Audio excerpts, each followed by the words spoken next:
All right. Steve? Here. Melissa's here for Ashley. Larry? Here. Brad Smith, or, yeah, Brad Simmons? Yeah, here. And nice people in the audience. If you would stand for Miss Connie to say the prayer and Sean to lead the pledge. Heavenly Father, we just come to you this evening and thank you for all your blessings and grace that you've bestowed upon us. And thank you for the safe traveling mercies here, Heavenly Father. We just lift up each in this meeting that we can honor you with your, with our decision making, and that you are forefront of the decisions, Lord. We just ask you to be with each of the members here and those that are not, Lord Jesus. We just ask you to bless this meeting. In your holy and precious name, amen. Amen. I pledge Allegiance to the flag of the United States of America and to the republic for which stands one nation under God, indivisible, with liberty and justice for all. May be seated. Thank you. Item number 3, additions, deletions, and corrections to the agenda. Yes, I've laid in front of there an invoice from Ticket for he's our electrical engineer for working on the FPL contract. Going to add that to the bill pay list. Item, I believe it's item 8. Yes, sir. Can you get that item? I'll try to add that on. All right. Anything else? All right. Approved November 18th, 2025 workshop meeting minutes. Motion to approve November 18th. Motion by Mark, seconded by Brad Smith. Any discussion? All in favor? Motion will carry. Okay, item number 5, presentation from Craig A. Smith for the vulnerability assessment for DEP grant agreement number 23 PLN 110. It's a duo team tonight. Okay. He gets to work all the hardware because I heard. So, good evening. It's good to see everyone and be back home. If you remember a while back, we got a vulnerability planning grant for $200,000, and it had 5 tasks in it. So, and it's to identify your critical assets and do like flood modeling to see what's vulnerable. So Orlando and his team, all the engineering side of this, it's mostly an engineering grant. But as part of the requirements from FDEP, we have to do presentations, we have to have meeting minutes, sign-in sheets as for each task. So Orlando's kind of grouped them into task 2, 3, and 4 for tonight. Yes. Is that right? So, and then the final task is the final report to be submitted to DEP. So, and that is due, I believe it's June of next year. So we'll be wrapping this thing up pretty shortly. So with that, I'm going to turn it over to Orlando. With his PowerPoint, he can explain all the modeling and all the things that they had to go through to identify the assets and everything. So yours. Thank you, Connie. Evening, Council.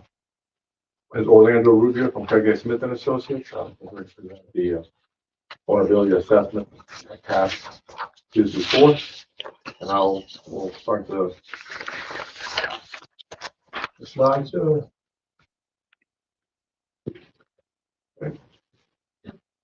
a hard copy for you to follow as well. So we'll be presenting the task 2 through 4 today. Consists of ourselves, consultants who provided us our GIS service, and then grant manager. And discussing today the items highlighted in yellow, the data we acquired, the inventory for it, the exposure analysis, and the sensitivity analysis.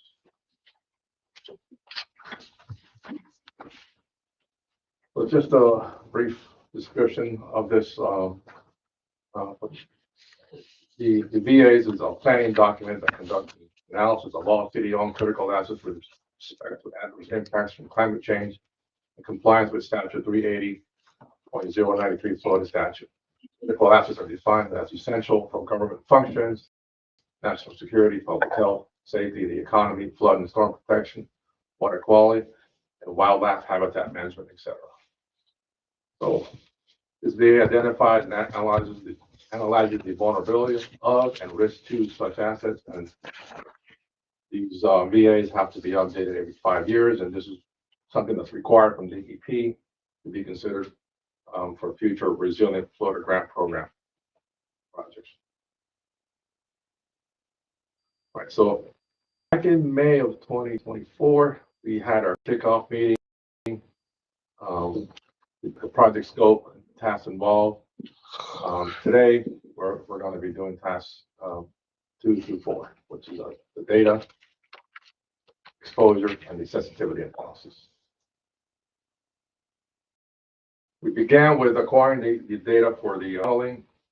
First, we had to obtain the topographic data from the National Oceanic and Atmospheric Administration, NOAA, and we took their LiDAR information, which is basically an elevation map of the city, to use in our stormwater model to calculate surface storage in our models.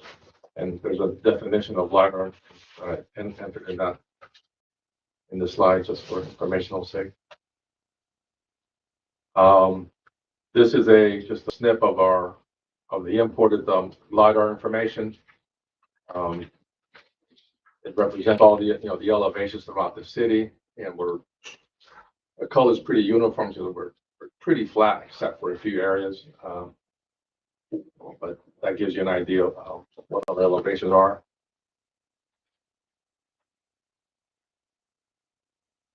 With this model, we develop we put together a parcel map, and then we use the city's comp plan information as well as property appraiser data to identify the land uses throughout the city. Single family, industrial, commercial, and food pasture, road rights of way, and whatnot. And we use those land use to estimate the levels of percent impervious for each land use. And then, just for comparison's sakes, I also brought in the flood zone map within the city. As you can see, the pink is it's in a zone X, and there's spots in the city that's in a designated flood zone with a base flood elevation of 14. I believe the river. Any lots within those red zones you have a mortgage, you're probably needing to have flood insurance.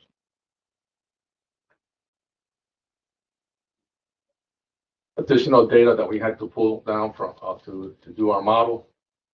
We went to the USDA NRCS web soil survey, pulled down that data to identify the soils within the city. You can see the bulk of the soils in the city is 80, which is considered Sanibel drain frequently in the ponds with a very fast flat slope.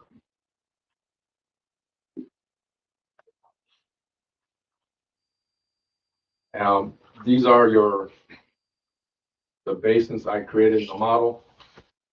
So just a little information. These VA studies are not supposed to be detailed flood studies. They're more of a bathtub analysis for this. However, because we have a lot of stormwater history with the city, we did a lot of stormwater work. I was able to pull down a lot of information and made this a little bit more detailed for the city. So I defined the drainage basins throughout the city. These on your screen on the bottom right corner, I blew up that corner there. That's your recent downtown development area where we did the stormwater improvements there. I just put that up just for information's sake. More data we had to pull down, which is we're required to use NOAA's rainfall data charts, and there's a station just about anywhere in the country almost. So for inland communities, we have to model the 100-year event, the 500-year event for 2040, and 2070. These, the rainfalls that you see for 2024, and we had to use projection values to predict how much higher these rainfall events are going to be, rainfall values. So this table shows our 100-year 3-day rainfall from that chart. Today's conditions are 11.7 inches, 500-year 3 days at 15.4, and the projected values for the future are what you see up there: 13.1, 16.9, 9.4, and 14.04 for each of those events. So it's basically 3 scenarios, each with 2 storm conditions. From there, we had our GIS consultant with some of the information we provided him. He went to a DEP source to pull down all the assets that fall within this category. These are the 4 major asset categories: transportation, critical infrastructure, community, and emergency facilities, and then your natural, cultural, and historic resources. So in the state's definition, there are subcategories that are in there. So I broke them out because I used that to sort the assets by category in the sensitivity analysis. And I'll bring this up again.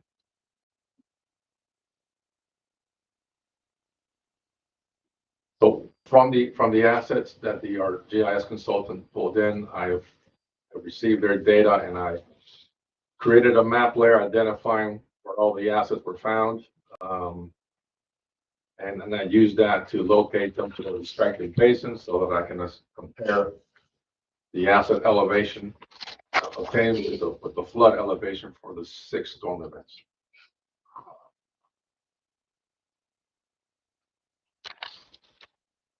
So then we ran our model to do our exposure analysis.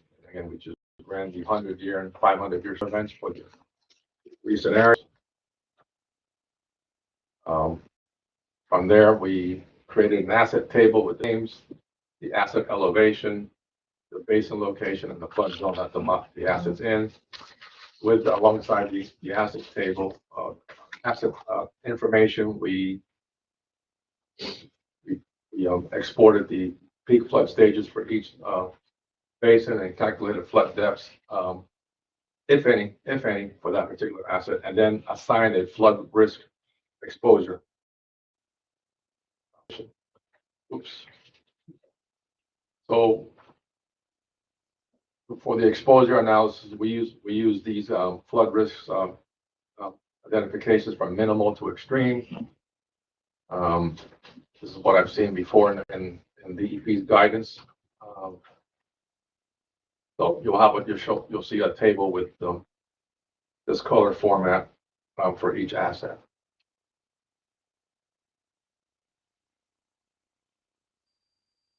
Right. So here we have in this table, the first column is your asset, the name of the asset, the asset, what basin it's located, whether or not it's in a flood zone or in a zone A, peak flood stages for that basin, and whether or not the asset is experiencing some flooding. So for the most part, a lot of the assets are not experiencing a lot of flooding, but the colors are. And then moving on, here are more. Additional assets. There's a couple of them that are in the red.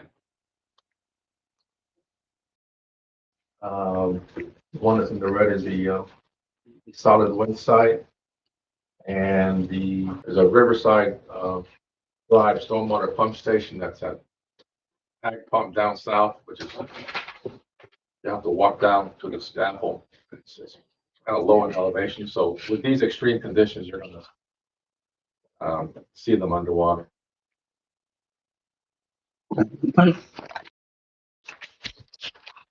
So that completed the exposure analysis here.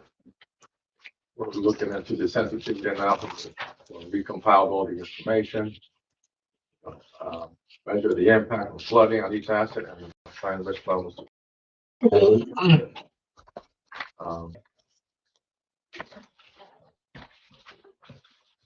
it reads yellow there, the analysis, the sensitivity analysis should include an evaluation of the impact of flood severity on each asset type and each flood scenario, and assign a risk level based on percentages of land area inundated and the number of critical assets affected. So in this table, basically, if you know, in these extreme events, we're going to have some land flooding. That's expected. Even in the engineered subdivision, you're going to have inundation. So minimal land flooding will be 0 from 25%, low from 25 to 40, moderate flooding from 40 to 50, high 50 to 75, and above 75 we're going to consider extreme. And these are your asset categories.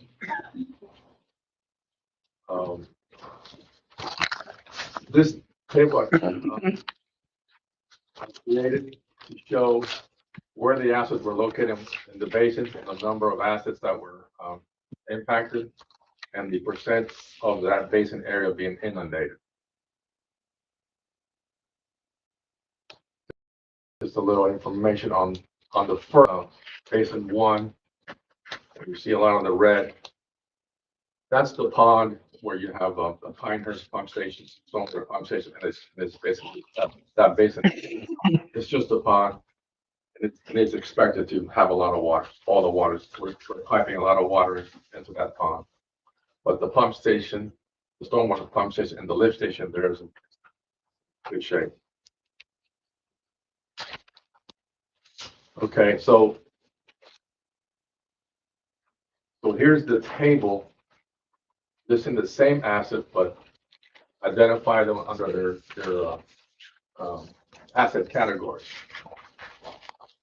So you have your community centers, you have your disaster local law enforcement, you have your schools, state facilities, your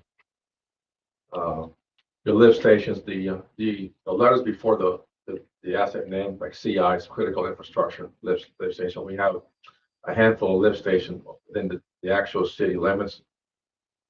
And then we have also stormwater pump stations.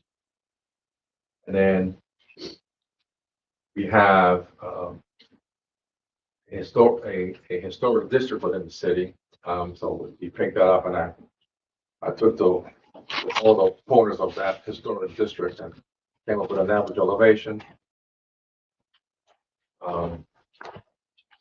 And use that as the elevation for that particular asset. This slide represents the percent area flooded for that basin under the base year of 2024 for the 100-year, 500-year, and to the right shows which assets are being inundated with under this scenario. That's what they wanted you to do. They wanted you to compare the percent of land area inundated with the number of assets that are in that area being inundated. This is the same thing, but with the 2040 projections. And as you get further, we'll see more red with land inundated. And then this is your 2070. Again, same number of assets, same categories that where these assets fell in. You see your percent inundation and the number of assets that are seeing some flood.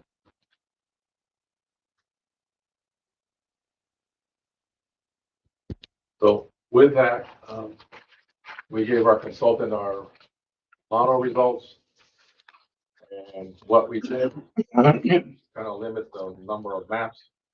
We broke out the city into 3 zones. We have the area north of US 27, the area south of US 27, and then the downtown development area. What you see here is the 2024 inundation map, the downtown area, as you can see, it's beyond very little areas of flooding. Again, this area is pretty high in elevation, and a lot of that water is either we capture in the new storm drain out to the Caloosahatchee, or it sheet flows west. Next map is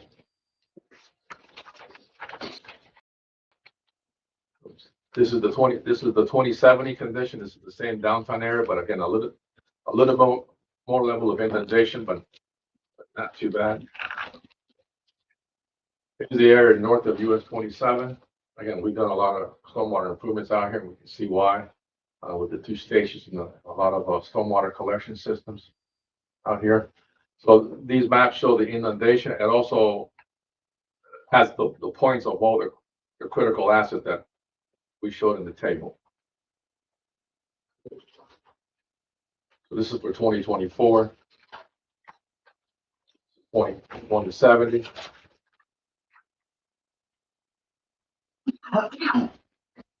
This is the area south of US 27, less downtown development. There's your level of inundation under today's conditions. Again, they show the listing of the assets and point locations.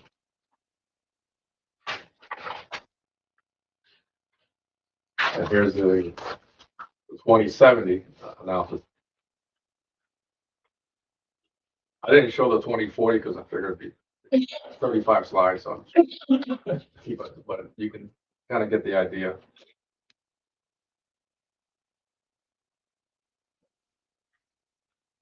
And that's pretty much it. We're trying to just tidy this up for submittal to DEP, put together a report, and get it reviewed, coordinated with city, Connie's team. Yeah. Our project team is what you see up there, and the steering committee is the city council and city staff. So this might be a lot taken, tonight. Yeah. So if there are assets that we think are missing, we can certainly add them to it. The roads are also assets that they weren't identified there, but they're shown in the flood maps. And within 100-year events, we can expect roads to go under, unless it's an elevated road like Riverside Drive.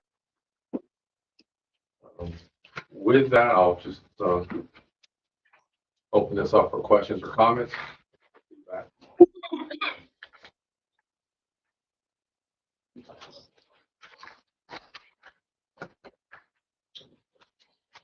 So I have a comment, if that's okay. Yes, ma'am.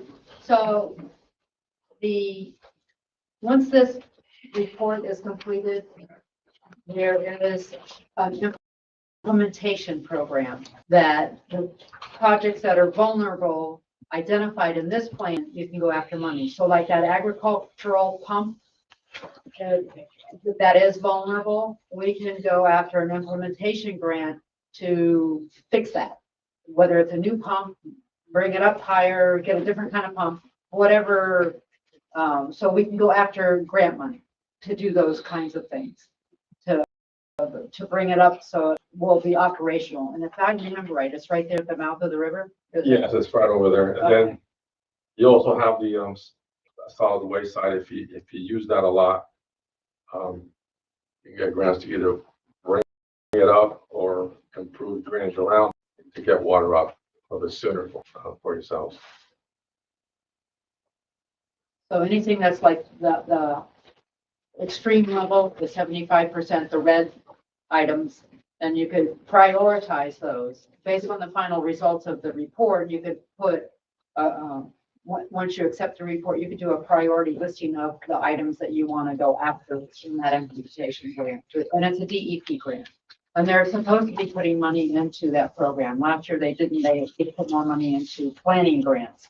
So, but from what I understand, they're gonna be, the move is to keep that implementation program funded. Do we need to formally do anything tonight? with Yeah, I this? mean, other than just, Accept the presentation, and then what we'll do is, what Orlando's done, I'll email it to DEP, I'll email them copies of the sign-in sheet. We'll have a set of minutes based on the agenda, basically Okay. outlining what he reviewed. That goes to DEP as well. So then what happens, he reviews it. Sometimes they've been coming back for a request for more information. So we get a letter of acceptance for each task. And then once we get that acceptance letter, then we can do a reimbursement request for that task, because it's considered 100%. So that's kind of process for the grant agreement amendments to administer. You need to do a motion to accept item number 5. Motion to accept Orlando Rubio's presentation for Craig A. Smith for a vulnerability assessment for FDEP grant agreement number 23 PLN 110. I'll second. motion by Sean, Mark, seconded by Sean to accept Craig A. Smith's, presentation of vulnerability assessment, FDEP grant number 23 PLN 110. No questions, all in favor, all opposed? Motion carries to it. Thank you. Yes, sir. Okay. Item 6, discuss on shipping containers to be used as storage. Mr. Tibbs? This item has come up, I guess, at a couple of different meetings for discussion. Right now, the way the ordinance reads, temporary storage units have, be used for maximum 5 consecutive days. Like I said, this has come up in your discussion at times. It never has. I don't think we ever had any kind of motion or any kind of action moving forward. We did get a request from Councilwoman elect to put it back on the agenda for this meeting. However, she was not able to tonight. So, but like I said, we did put it back on if there wants to be further discussion or movement on changing the ordinance related to shipping containers. Like I said, right now, like I said, as I read from the thing, you only have a period of 5 consecutive days for portable storage that should be located on a property. That's, do they consider that a pod, Larry? Yeah. Okay. Pod. Yeah. Temporary storage units, also known as pods.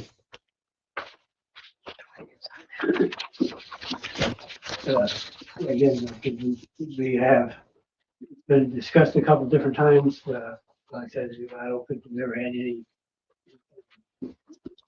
direction to move forward with anything on it. So we're sort of back on there again tonight. Give you any thoughts? Well, if you're going to entertain making a change to the ordinance, you probably need to get the input of the planner at a minimum. I don't think we should change. Yeah, that's only if you decide to move forward with any type of change. Now, he can appear by Zoom at a future public hearing if you so choose. Whether or not you want him to actually come and charge the city to do that, it's another story. That's totally at your discretion. That's if you decide that you want to move forward, you want to hear any input on this particular subject. Do you want to entertain any kind of audience comments on this item? I'll say, yeah, this is like, Yeah. this is a ongoing thing with this same topic right here. And I understand what you just read, the ordinance, but we got something that to be done. So, You want something to be done as far as a change yeah, or? change the ordinance on it. Well, you want us to look like Montour? I think there should be stipulations. I don't, yeah, cause Permit, size of it, condition, yes, until they meet all those requirements, whatever it may be, then they can't get it, that's what should happen if we were to do it. I mean, it's gotta be specific. and then where Guidelines. this one is located, like, it's not even like an eyesore, to be honest. So it's not, Allow so one, it's you not can gonna, allow more. it's not gonna look like Montour. Just the way that, just like Brad just said, it just, we got to have a plan in motion and when we're doing this, but keep prolonging the same topic about this container. It's the third time it's come in front of us. We Yeah, and just, sort of refused it, but, they do have the option of putting a pod there for a lot of time. Pod is, what does it say, 3 months, Larry? No, 5 days. 5 days. 5 days. Yeah, Okay. So it's either you vote to move forward to entertain enacting an ordinance or you don't. Because if you do, then we need to have public hearing. Like I said, you'll need the input from the planner and then try to come up with an ordinance if that's what you decide to do. Not to entertain amending the ordinance, then it's a moot point. So. all right, well, I'll make a motion, to move forward with getting this ordinance done. So your motion is to entertain amending the ordinance for the storage types of containers or structures for storage. Second. motion by Sean, seconded by Brad Smith to entertain changing the ordinance on shipping containers to be used as storage. Is there any discussion? Like I said, as long as there's stipulations, if we can come to that agreement, it's gotta be certain. Well, I mean, at this point, you're not even that far. Okay. You're just voting do you even want to entertain doing that? Okay, gotcha. How you do it to be Down the developed. line, okay, gotcha. All in favor? Aye. Aye. All opposed? All right. Breaks tie. You can't, if it doesn't pass, if it's 2-2. 2. All right. Motion fails. Okay. Report of officers. City manager.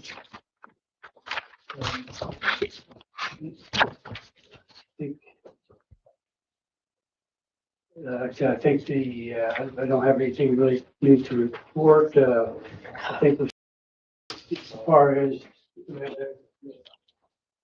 Xfinity and Comcast in their schedule of moving in, they're still anticipating having fiber and broadband in by March of 2026. They have, like I said, they have they're still in progress of pulling lines, doing that kind of that. The other broadband, the B challenge money that the state was putting, they have until the feds have until January 1st to approve Florida's plan for spending that B money. There in the grant award, there was some money that connects on for certain parts of the city. They have not identified which parts are, but they have been awarded that funding. So, but like I said, it has passed the federal process. So we're waiting everything. Everybody's waiting on now for the feds to approve until January 1st to see what they're going to approve or disapprove safely. Our GIS citywide mapping thing, and we mentioned part of what they were using is information from FTC, which is our contractor that's doing their plan. That's under and still, being worked on now. We're still continuing to update that, those files. That's all I have unless you have something to read. You may have anything for Larry? Yeah, I have, discussed the skate over at this job. I've had the opportunity to come 6 o'clock at night, and one of the employees is pulling his car inside and leaving the gate open.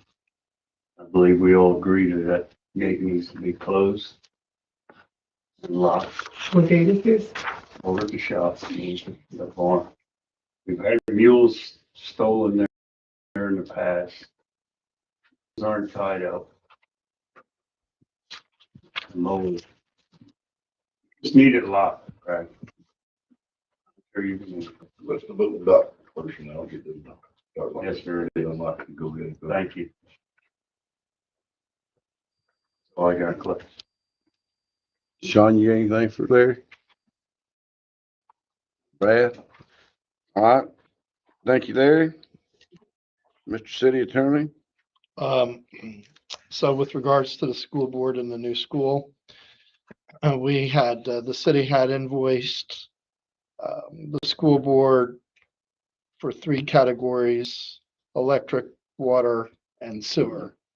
The electric had to do with past, I guess, apparatus or equipment that we had purchased and put in. The potable water issue had to do with the system development charges that have been developed by our engineers, Craig Smith, as well as the sewer particular issue.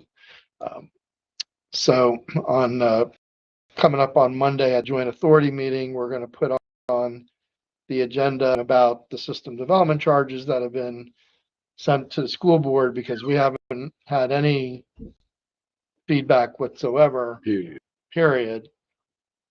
And obviously the board needs to determine what it wants to do.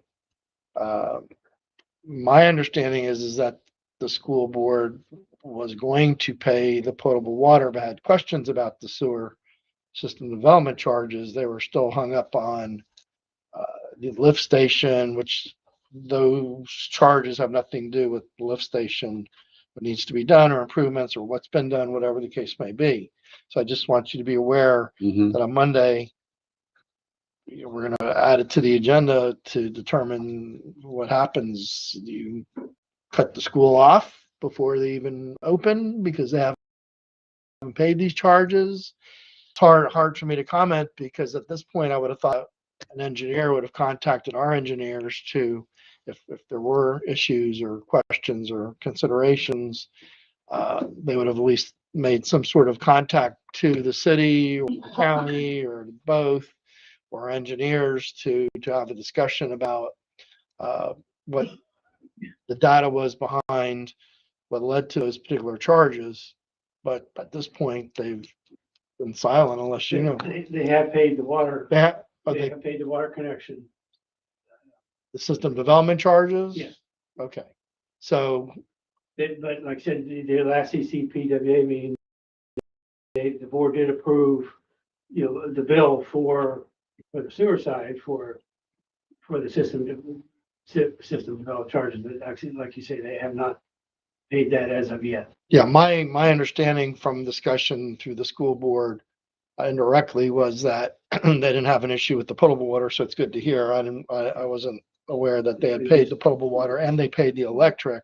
I knew they paid the electric. So the only thing they got left is the sewer. Is on the sewer, and they had questions about it, but then I was told that, I don't know, Mr. Tibbs, if you have any other information, that Mr. Dobbs, who was their engineer, and if you recall, he had appeared in the past here, is no longer their engineer. So I have no idea if they have a replacement engineer, what their questions are to be on the agenda for the sewer authority on Monday, just so you're aware. That's it for me. The ERC charge is straight out of that resolution that governs the CCPWA and the sewer operation. So We're kind of at a deal, we can let y'all drink water, but don't go to the bathroom. Yeah. You know, No flesh. Let's see if we can work that one. So I would probably suggest that we let the school board know this is going to be on the agenda for Monday. And if they'd like to appear and voice their opinion, yay, nay, or whatever, we at least know, because like I said, as of right now, I've had zero feedback on that particular issue. I don't know if Mr. Tibbs has. I don't think so. So, but it needs to be addressed. Okay. Maybe reach out to, school board tomorrow. Tell one of them be here. Okay, anybody got anything for Steve? Y'all good? All right. City clerk, you got anything, Melissa? I do have one thing, Melissa, if possible, could you please work on getting the ethics courses? Yes. 'Cause Mark wants to sit in here one day and watch it on TV. I will. Yeah, actually, I just sent a notice to Ashley yesterday. I had gotten an email about completing that. Everybody need, You have to do it too. I don't, but they did, but I Yeah, we got, do. I got the email, so I sent it to Ashley because it affects, need to do Sorry it. about that, guys. It's been crazy. I'll get Okay. it. Craig A. Smith. Miss Connie, you can give us a presentation in that? Yes, sir. You gonna tell us how much money you brought us back from Tallahassee? It's too early for that, Okay, but things are pretty, lively up there already. So the legislative appropriation requests, they've been filed and published by Representative Tuck. And the attestation form's all been done, so we followed House rules and you're in order there. I didn't look today, but as of yesterday, Senator Earl hasn't published her, so, but we've been in contact with Tyler and her staff. So it's just a process on the Senate side. There's no deadline like they have in the House, so there's a lot more flexibility for them. So, but some of the legislation that they've already filed, so last year, Senator Albritton's bill was filed by Senator Simon. It was called the Rural Renaissance Bill. This year, he filed it again, and it's called the Rural Communities. It's already gone through the one committee meeting and been approved. It'll be on the House floor. It's kind of basically the same as last year, and the House tore the bill up and moved it in all different pieces and places. So there has been a companion bill filed on the House side, but they haven't done anything with it yet. So the one thing the House has been doing is they move forward with the sue the government. That has gone through its 3 committees and it will be on the House floor. And they've staggered the sovereign immunity caps. So it wasn't like one big hit at once. They staggered it. So basically the insurance is going to go up. They've made some adjustments on the filing time, and League of Cities and Florida Association of Counties have testified at the committee meetings. The issue is you can settle outside the cap. So that was a big problem. So basically there's no cap. Someone wants to come in for the lawsuit, they trip over the sidewalk or whatever. They want to make it higher than the cap amount. That can be settled that way. That's the issue. So on the Senate side, nothing's happened on the Senate side. That's I mean, just it's kind of always been like that. It just depends on the insurance coverage, Mhm. liability limits. So, Yeah, so, but it is going up substantially as far as the caps. So that requires then more insurance. yeah, 600,000 per individual claim and 1.2 million per incident after the October 1st, 2031. The very last What one. the maximum about is. So that's, but you still have the Senate side to go through.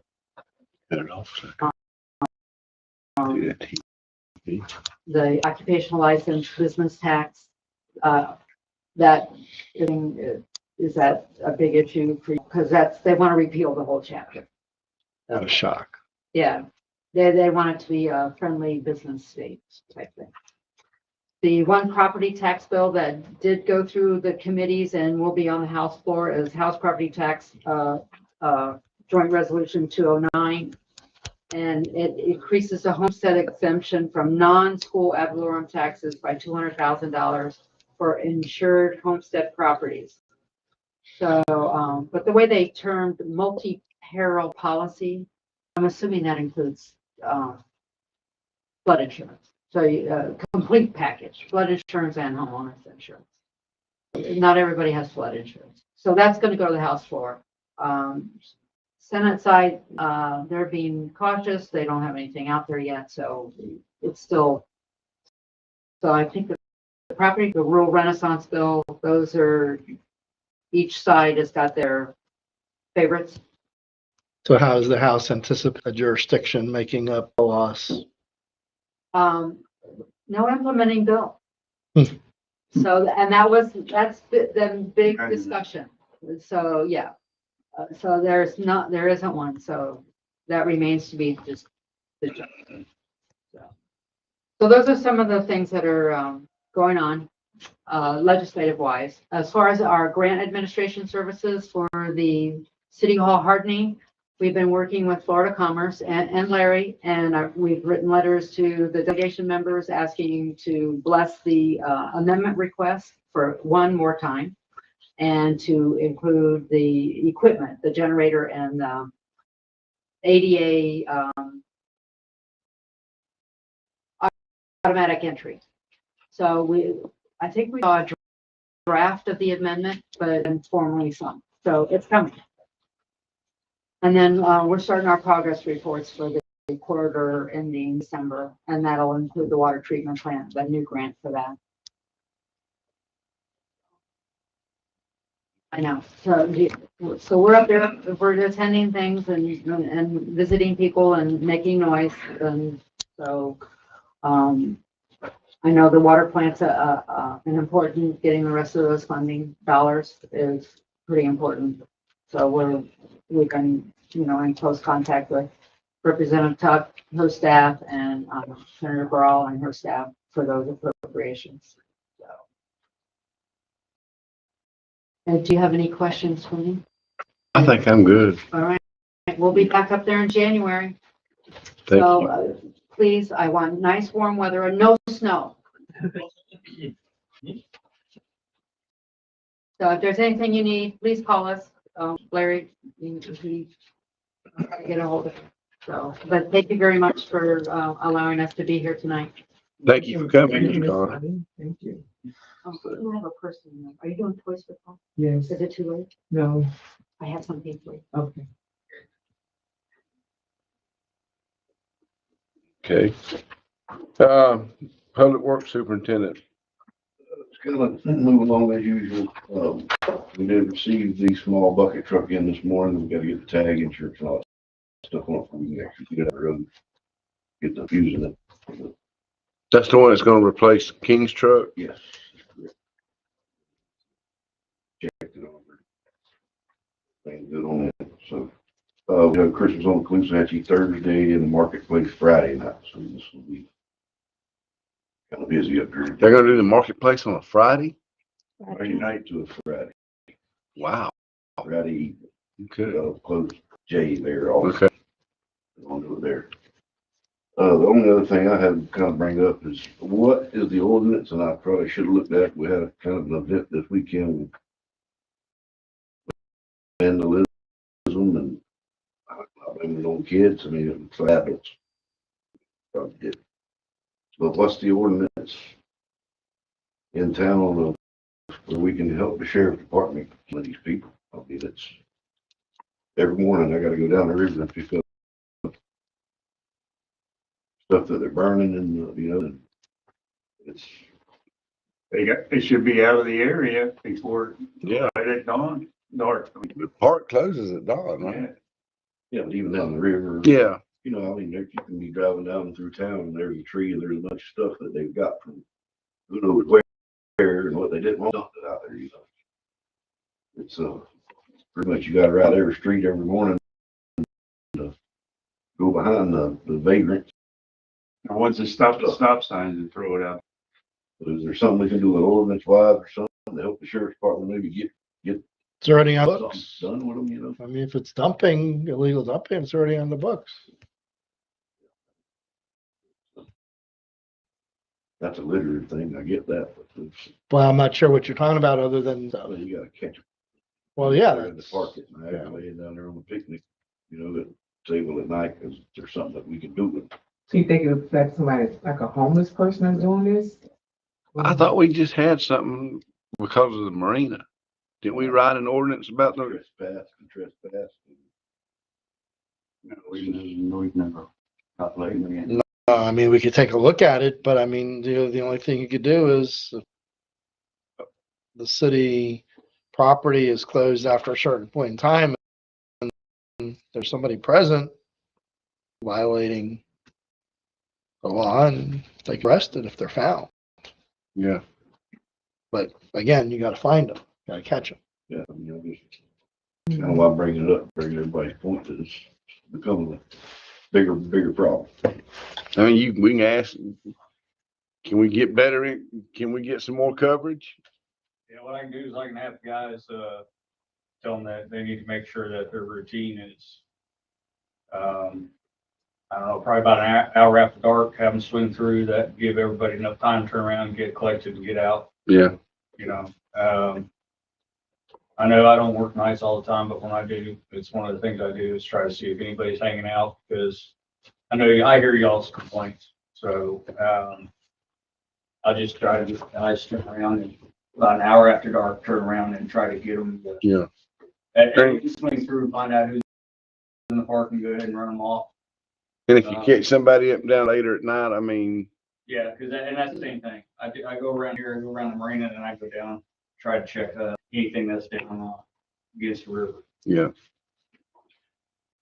We're ordering some additional cameras for, because we do not have coverage on cameras up in the back there kind of thing. So we are bringing some more additional cameras in. Especially up here on the Yeah, north side, because there's kitchen knife found, Yeah. right up there, and people writing on the tubes and the slides and stuff. How many man hours? man, just why, I mean, just, You can pressure wash it anyway, but the man hours, I had since somebody up there Saturday just went because of the knife and the other things that were on the ground. But why can't people just act like they got good sense? You know, Cause then you wouldn't need lawyers. Yeah. you're right. That's right. All right, does anybody got anything for Brad? I do. Yes, But ma'am. this is a code enforcement, question. Anything on that property there on Avenue B? So I was looking at, code enforcement sheet here, and I noticed there's on Avenue J where it says threaten to public health, safety and welfare. Avenue B is in that same boat. she let it out, some of them returned to addresses. Oh, yeah, cause that one property on Avenue B is bad. You know what I'm talking about? Yeah, it's really bad. And there's one over Brad on 10th Street. North of, the houses on Steel Trailer in there, it could be condemned if it's be known.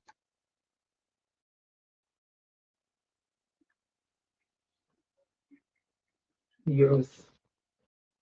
Whatever happened, that caught on fire. They turned that out of here or not? Yeah, it's gone. Is it? Yeah, they clean that lane out. It's gone. Okay, Sean, you got anything else? No, it's good. Sure. Mark, you got anything for Brad? How'd you make out with the lights for on the mules, Brad? All the mules, all the mowers that are running have lights and everything on. Thank you. The ones on the mowers, I put down kind of the front and back. If you come sideways to them, you might not be able to see it because they're ahead, but they're going away or coming to you. You can see it. Got them all that you need. They're all on the key switch. You turn the key switch on there. Get out there on 27, they'll be. Thank you. They're- Okay, Brad, do you got anything for Brad? No, sir. Okay. While we're on code enforcement, Brad, get with, Colleen. There's 3 places here in town that they've got hog wire as fences, and that's not the ordinance. So.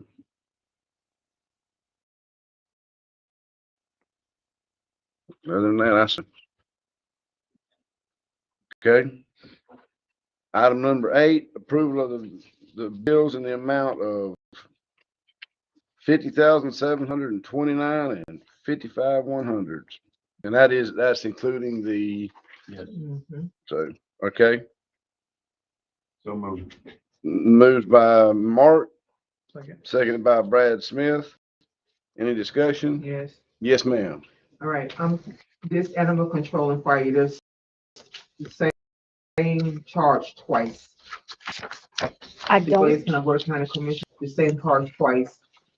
Also, the water treatment plant expansion is the same, it's twice as well.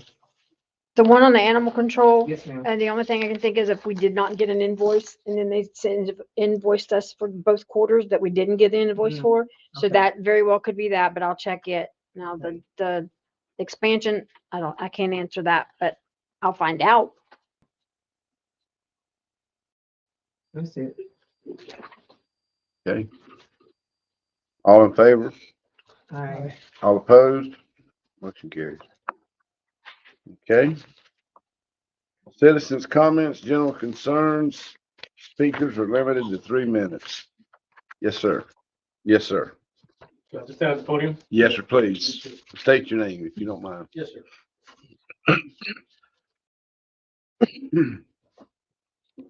Good evening. Mark Lopez, property address is 133 Florida Avenue. I recently purchased that property and wanted to install a fence around the perimeter of the lot. And I was told that I had to come in and get your approval for that. In the ordinance, for fencing, for residential, there's different, processes for residential versus non-residential. For non-residential districts, they can, submit a site plan and or approval from the city council for the type of fence that they want to construct. And then I think that's what they're here for tonight, to talk about. They want to install, Site plan. restricting limitations. As The whole perimeter. Right there. Yes, sir. Sure. Yes, sir. I'm a business owner. I'm a certified contractor in the state of Florida. Along with my brother, we own a construction company. And we have plans of expansion into this town. We would like to open up a small fence supply store to be able to serve the public and the neighborhood in the surrounding counties. Part of that's going to require us to have a security fence around the property, store of material and equipment. And with your approval, we can get started on that. Last week, we had trespass around the property, rummaged through some of the debris and garbage from the previous owner that was scattered around, and it brought up some concerns. I have, wives and children that come with me then, and the last thing I need is a problem with somebody that is Your residence, so, no, right? sir. Okay. You looked this, Sorry to hear that. No, it's okay. Steve, you looked at them? No, this is the first time seeing it, but We also applied for a business license within the county. Good. Glad to have you. Thank you. Happy to be here. So this fence here be around the whole property where that, Spice Place was at, correct? That's correct. Yes, ma'am. And there are other properties in that area that do have sewer type fencing. Yeah.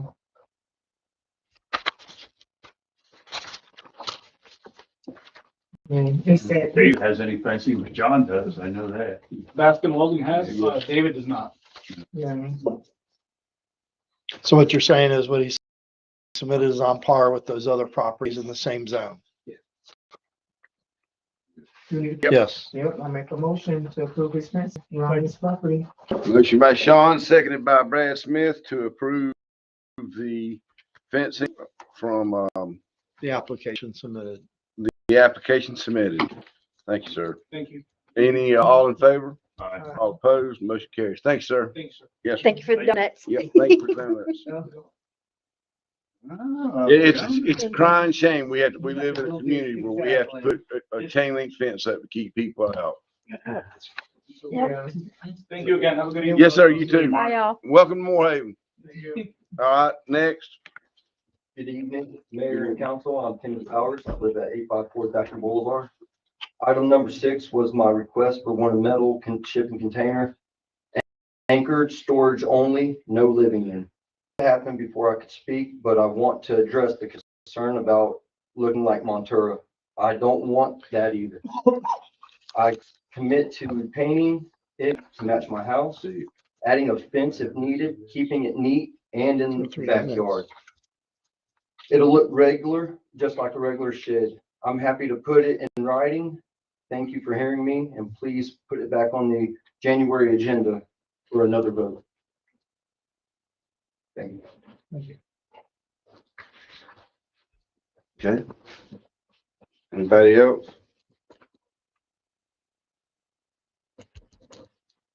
Okay. Thank you, everybody. Mayor and council to give report. John? I don't have nothing. Mark? Good. Brad? Good, sir. Brad Simmons, if you don't mind, send me after this is over, please, sir. And Good. To the mayor. You need to be. discuss financial statements. Y'all need to discuss the financial statements. Motion to adjourn. That motion by Brad Second. Smith, seconded by Sean Kloski to adjourn. All in favor?